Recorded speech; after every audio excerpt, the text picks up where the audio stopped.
ชายสิไอบ้า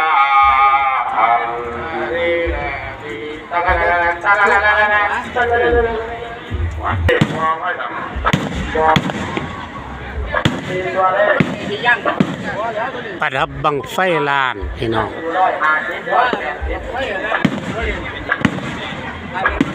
บังไฟลานอยู่บนฐาน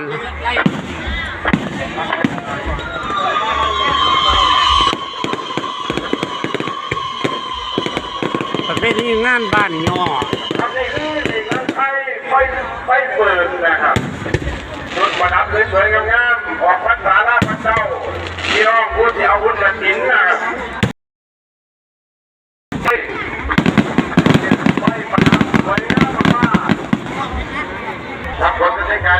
คนหลายพี่น้องประเภทนี้งานปิดฤดูกาลของจังหวัดยะโสธรบ้านย่อตำบลย่อเจ้าผู้คำพายไปกินง่ายอยู่บ้านเพิ่นไอ้ฟ้าแดงอยู่พี่สิกินเหล้าทรงทางครับผมน้องเฮ้ย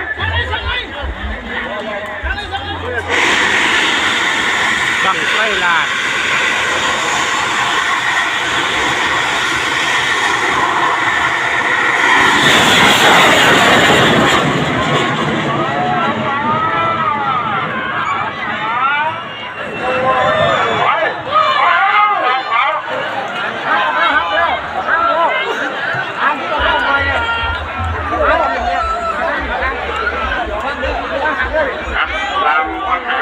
เพื่อมันเป็นขวดแค่นี้เดี๋ยวมันหามเด้อหามนะครับมันไม่หามขาดหรอกหามพอไหวขาดจะทำรอบสองอ๋อมันโดนเล่นแน่อยู่แล้วดูฟังดูไม่ขาดพอวันนี้มันก็ยังอย่าตั้งข้ามบังไฟเด้อข้ามบอลเด้อหัวตะบอลพี่น้องมาพูดต่อกันเดี๋ยวไปหน้าหางเองหางบังไฟเด้อหางข้างบอลไหนแล้วไหนแล้วหางบังไฟมันขาดหัวไปแล้วหัวไปแล้วหัวไปลากมาอยู่ครับลากมาอยู่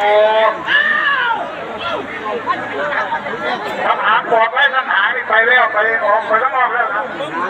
บังไฟลานตอนเล่าตอนหัวครับสายลมวันหนึ่งนะครับเริ่มโยนมาเลยนะครับ100 บาทด้านซ้ายของฝาของเขา80 บาท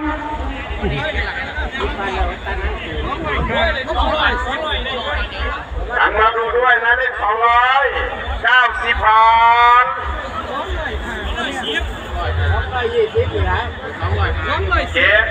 8 9 200 บาท